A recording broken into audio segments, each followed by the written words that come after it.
오늘 본문 요한복음 3장입니다. 3장 1절에서 15절까지 한 목소리로 읽겠습니다.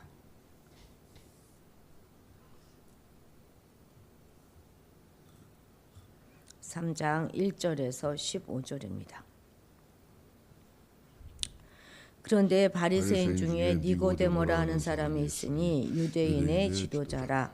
그가 밤에 예수께 와서 이르되 랍비여, 우리가 당신은 하나님께로부터 오신 선생인 줄 아나이다. 하나님이 함께 하시지 아니하시면 당신이 행하시는 이 표적을 아무도 알 수 없음이니이다.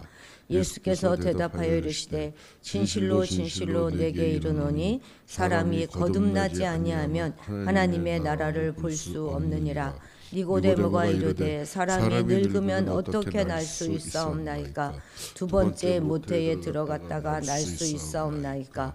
예수께서 대답하시되 진실로 진실로 내게 이르노니 사람이 물과 성령으로 나지 아니하면 하나님의 나라에 들어갈 수 없느니라.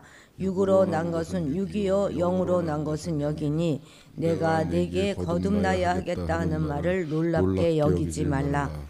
바람이 임의로 불매 내가 그 소리를 들어도 어디에서 와서 어디로 가는지 알지 못하나니 성령으로 난 사람도 다 그러하니라. 니고데모가 대답하여 이르되 어찌 그런 일이 있을 수 있나이까? 예수께서 그에게 대답하여 이르시되 너는 이스라엘의 선생으로서 이러한 것들을 알지 못하느냐? 진실로 진실로 내게 이르노니 우리는 아는 것을 말하고 본 것을 증언하노라. 그러나 너희가 우리의 증언을 받지 아니하는도다. 내가 땅의 일을 말하여도 너희가 믿지 아니하거든 하물며 하늘의 일을 말하면 어떻게 믿겠느냐? 하늘에서 내려온 자 곧 인자 외에는 하늘에 올라간 자가 없느니라. 모세가 광야에서 뱀을 든 것 같이 인자도 들려야 하리니 이는 그를 믿는 자마다 영생을 얻게 하려 하심이니라. 아멘. 요한복음이 공간복음, 그러니까 마태나 마가나 누가복음과 다른 독특한 점 중에 하나가 특정 인물과 예수님과의 대화를 하는 장면을 매우 가까이 클로즈업해서 묘사하고 있다는 것입니다. 마치 카메라 앵글을 두 사람으로 가득 채워가지고 대화 내용뿐만 아니라 표정까지 생생하게 담아내서 생동감을 불어넣는 것 같습니다. 나다나엘과 예수님의 대화도 앞에서 그랬는데 오늘 나오는 니고데모와의 대화도 그렇고 다음에 이제 사마리아의 여인, 또 음행 중에 잡혀온 여인, 그리고 베드로에 이르기까지 인물들 하나하나가 요한복음의 중심 주제를 가지고 예수님을 만납니다. 이러한 기술들을 통해서 요한은 독자들이 예수를 믿도록 바로 그 자리에 독자 한 사람 한 사람을 초청하고 있는 것이죠. 어제 우리가 보았던 예수님의 성전 척결 사건은 예루살렘 성전과 그 시내를 발칵 뒤집어 놓았을 것입니다. 자연스럽게 그분을 따르거나 또는 그분에게 호감을 가진 유대인들이 하나둘씩 점점 늘어나게 되었겠죠. 이처럼 예수님은 이스라엘 심장부 예루살렘의 한복판에서 강력하게 데뷔하셨습니다. 소문은 삽시간에 퍼졌고 종교 지도자들의 귀에 그 이야기가 들어갔겠죠. 그들은 예수의 등장을 아주 범상치 않게 여겼습니다. 세례 요한의 등장에도 완전히 민감하게 이들이 반응했었는데 세례 요한이 자신은 그분의 신발끈 푸는 것도 감당치 못하겠다 하는 그 사람이니 얼마나 더 긴장했겠습니까? 예수가 제자들과 예루살렘에 머물고 있을 그때에 뜻밖의 손님이 찾아옵니다. 1, 2절 같이 읽겠습니다. 그런데 바리새인 중에 니고데모라 하는 사람이 있으니 유대인의 지도자라. 그가 밤에 예수께 와서 이르되 랍비여, 우리가 당신은 하나님께로부터 오신 선생인 줄 아나이다. 하나님이 함께 하시지 아니하시면 당신이 행하시는 이 표적을 아무도 할 수 없음이니이다. 아멘. 예, 요한은 그를 바리새인, 유대인의 지도자다 이렇게 소개하고 있죠. 바리새인이라고 하는 말은 그가 율법에 아주 열심히 있는 그런 사람이다 하는 뜻인 것입니다. 그리고 10절에도 보면 예수님도 뭐라고 말씀하시냐면 너는 이스라엘의 선생으로서 이렇게 말하잖아요. 이렇게 부릅니다. 유대 지도자다라고 하는 것은 그가 사내들인 공의의 회원이다 하는 것을 암시합니다. 우리 성경에도 그 지도자라는 말에 주가 달려 있죠. 이라고 되어 있는데 거기 밑에 보면 사내들이연 공의위원 이렇게 되어 있죠. 사내들인 그 공의회는 당시 유대 사회에서 종교, 입법, 사법을 모두 다 아우르는 최고 의결 기관입니다. 오늘날로 말하자면 국회와 그 대법원을 합쳐놓은 것 같은 그런 위상을 가진 그런 기관이다 이렇게 생각하면 되는데요. 총 71명으로 구성되어 있습니다. 그 중에 이제 한 명이라는 거예요. 로마는 유대인들의 자치를 어느 정도 인정해 주었기 때문에 사내들이는 정말 막강한 권력을 가지고 있는 그런 기관입니다. 그러니까 니고데모는 당시 사회에서 완전히 상류층 계급에 속한 사람이었다는 것이죠. 그런데 그가 밤에 예수님을 찾아왔습니다. 아마도 보는 눈을 의식했기 때문에 그랬을 것입니다. 종교 권력 상층부에 있는 사람이 예수처럼 위험한 인물을 사적으로 만나는 거, 그거는 꽤나 위험한 일이죠. 자, 요한복음에서의 밤은요, 어둠의 그 시간을 이런 상징합니다. 요한복음의 서론인 1장에서도 보면 빛에 대한 대비로 빛과 어둠이 이렇게 대비되어서 등장했잖아요. 그런데 향후 니고데모는 이렇게 밤에 찾아왔었지만 이제 어둠에서 빛으로 나오는 인물로 변화됩니다. 19장 39절 같이 한번 읽어볼까요? 거기 니고데모에다가 여러분이 19장 39절 이렇게 적어 놓으세요. 그리고 우리는 19장 39절 같이 읽겠습니다. 자, 읽습니다. 시작. 일찍이 예수께 밤에 찾아왔던 니고데모도 모략과 침향 섞은 것을 100리터쯤 가지고 온지라. 예수님이 돌아가시고 난 다음에 예수님을 찾아왔어요. 그래서 정말 밤에 있던 니고데모가 주님이 돌아가시고 후에 밝을 때 찾아왔다 하는 것이죠. 근데 반대의 인물도 있죠. 반대로 가룟 유다는 빛에서 오히려 어둠 속으로 들어간 인물이다. 우리가 이렇게 생각해 볼 수 있습니다.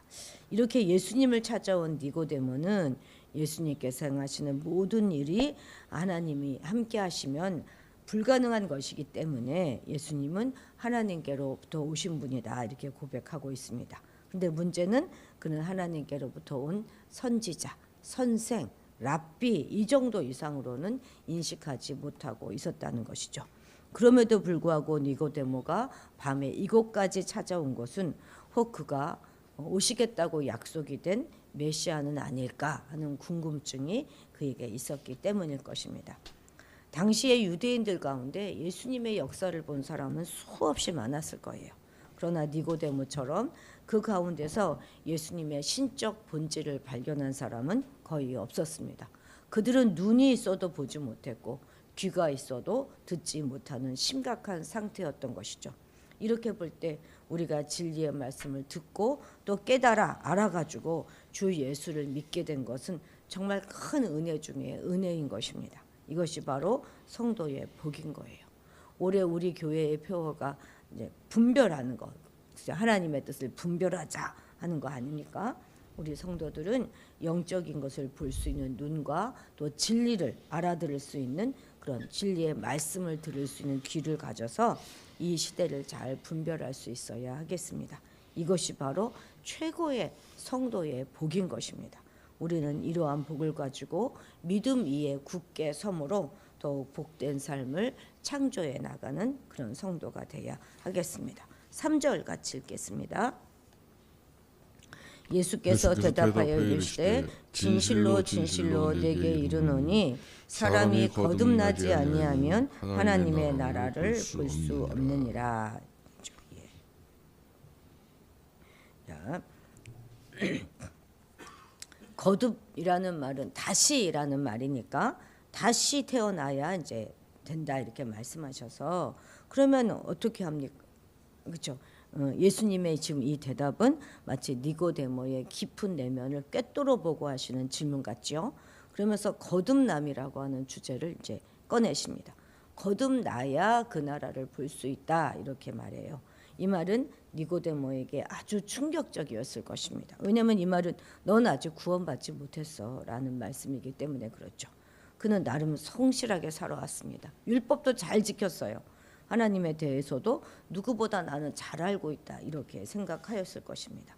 그런데 주님은 그에게 너는 구원받지 못했다라고 지금 선언하고 계신 것입니다. 지금 니고데모에게는 거듭난다는 의미 또한 아주 모호하게 들리고 있습니다. 그저 문자적 의미 이상으로는 그가 알아듣지 못하기 때문에 유화적인 질문을 던지고 있어요. 그게 4절입니다. 4절 읽겠습니다. 니고데모가 이르되 사람이 늙으면 어떻게 날 수 있사옵나이까? 두 번째 모태에 들어갔다가 날 수 있사옵나이까? 거듭이란 말은 다시라는 뜻이니까 다시 태어나려면 그러면 내가 어머니 뱃속에 다시 들어갔다가 나와야 하는 것입니까? 이렇게 질문하죠. 그는 율법에 정통한 사람이었음에도 불구하고 도무지 예수님의 말씀을 이해할 수가 없었어요.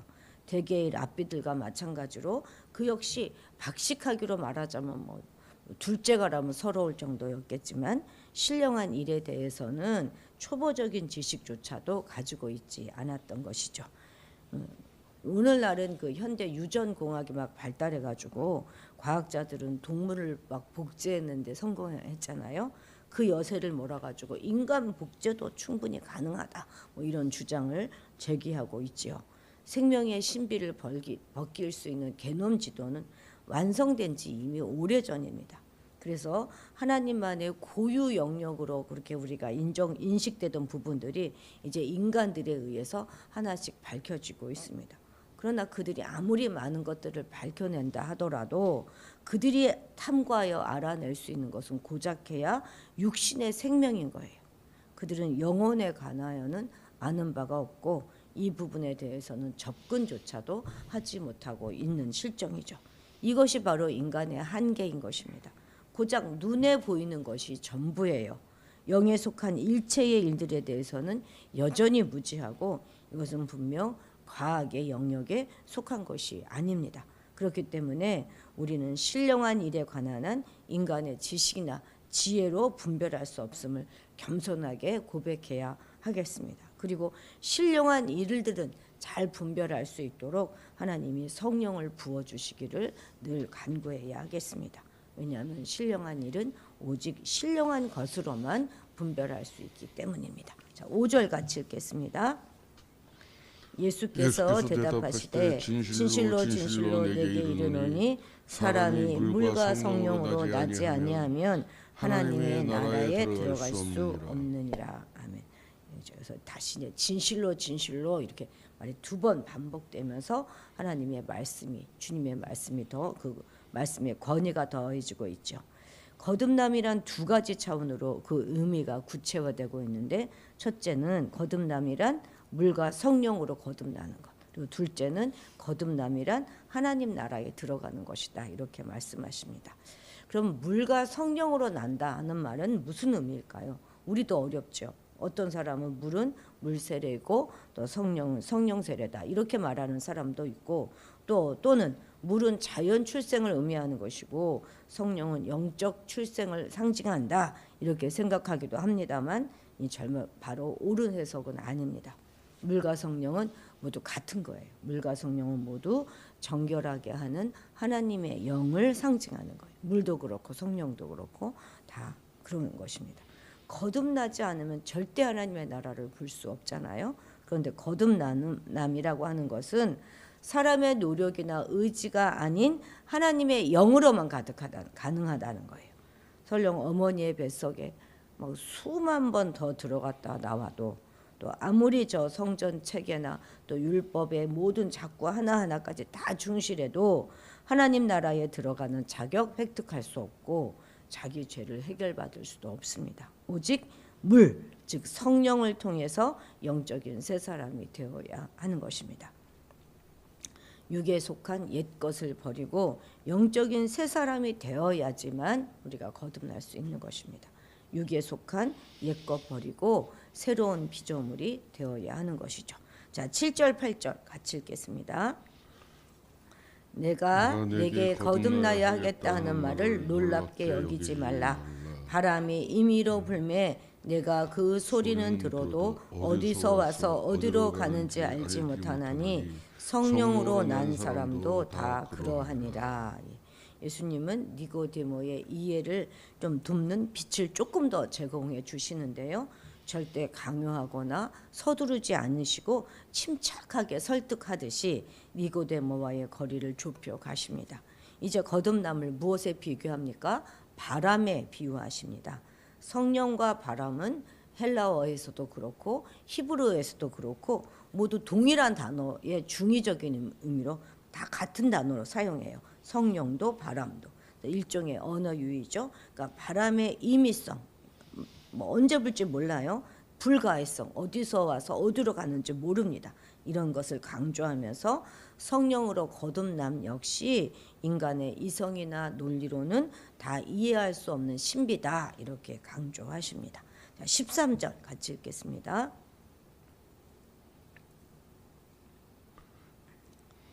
잠깐만요.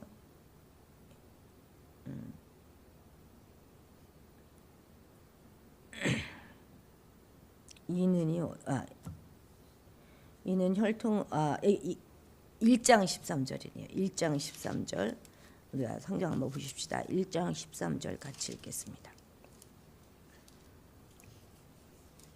1장 13절 시작.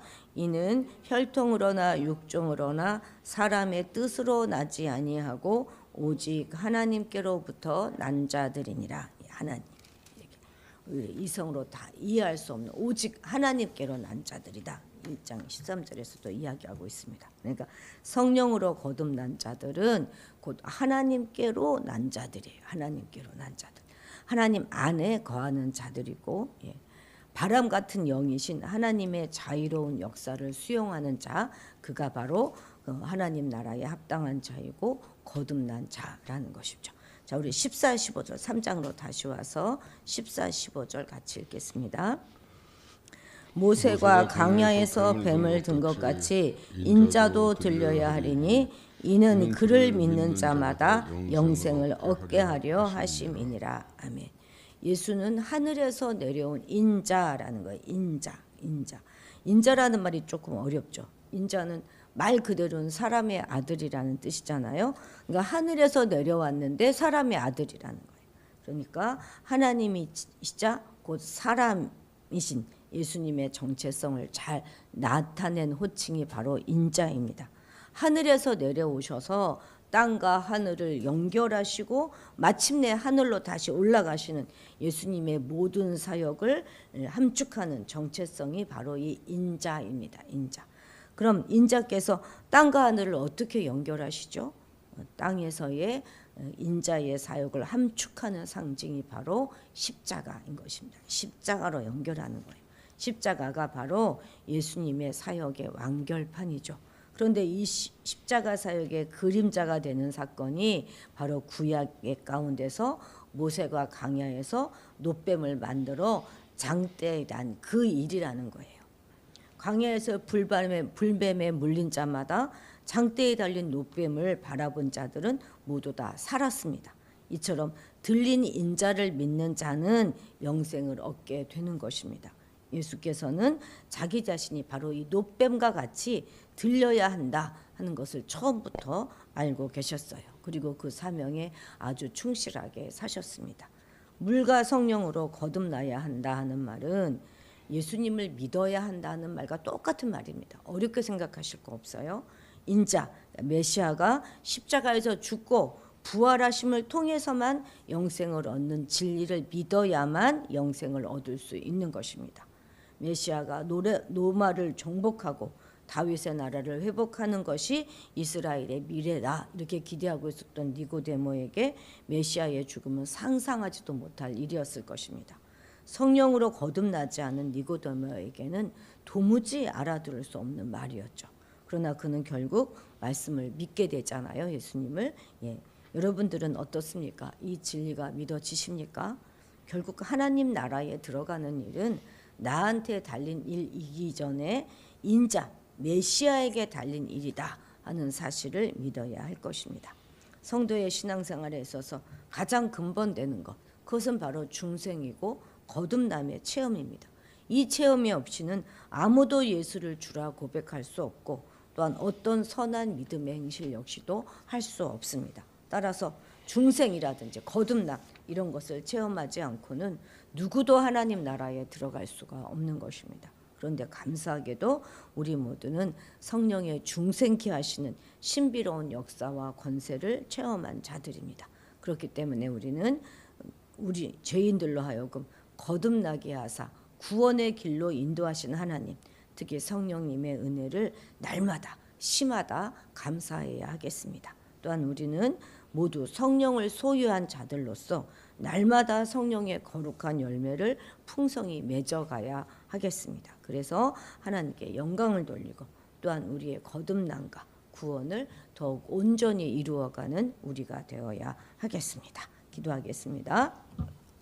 하나님, 니고데모처럼 율법을 통달하고도 또 사회적으로 높은 지위에 있는 사람도 다 이해하지 못했던 그 거듭남의 진리를 이렇게 믿어지게 하시고 받아들이게 하셔서 하늘나라에 합당한 자로 우리를 삼아주시니 정말 감사드립니다. 어둠이었던 우리의 삶에 빛으로 임하신 성령 하나님, 이제 우리의 모든 삶은 빛으로 충만한 삶이 되게 하시고 그 빛이 마침내 우리 가정을, 이 사회를 비추는 빛이 되게 도와주옵소서. 그리고 날마다 성령의 거룩한 열매를 풍성히 맺어가는 우리가 되게 하셔서 작은 촛불 하나가 마침내 큰 불을 일으키듯이 우리의 작은 충성과 행함이 이 땅의 어둠을 몰아내는 위대한 역사가 되게 도와주옵소서. 감사드리며 예수님의 이름으로 기도드렸습니다. 아멘. 아멘.